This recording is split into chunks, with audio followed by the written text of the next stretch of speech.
So hello guys, welcome back to Geek Guild, and in this video we will be learning to how to find the average of two user input number. So if as you can see in here, we have already done two programs. So if you want to get codes and you want to get the videos for that, you can check the description. And for sure we will continue with this program right now, a finding of average of two user input number. So in this case, we will be storing the numbers in A and B that will be user inputted. Okay, so A is equals to float. Okay, what is float? Okay, so float is a variable which stores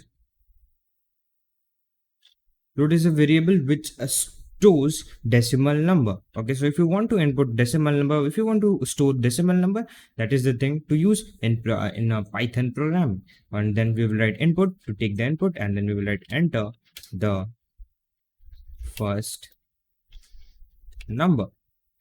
And this is how we will input the first number. And for the second number, we will do the same, but then we will store it in B.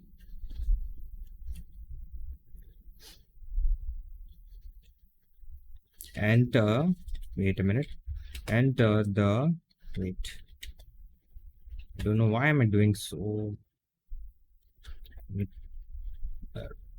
Okay, so we will store A and B in the number user inputted, of course, and then we need to save it somewhere. I mean, like store the average of two numbers somewhere. So we will take a variable called avg average, and then we will store what average of A and B, which will be A plus B divided by 2, or I should say 4 divided by 2, and then we need to print the average to get the output from the program, which will be very easy. We will write the print function, and then we will write the averages.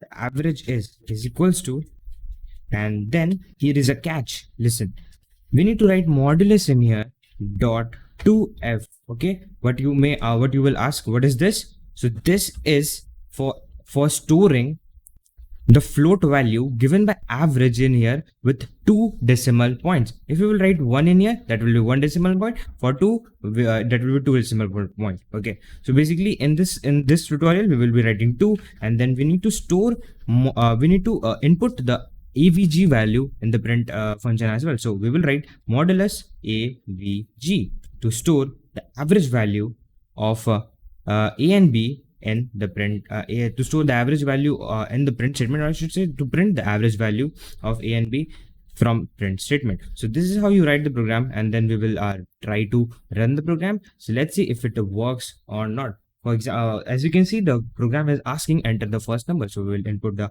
first number. Let's have 21, and for the second number let's have 54. Now you see the average is 37.50. So yes, this is how you write a program to find average of two user input numbers. And yes, thank you for joining in. Love from Geek Guild.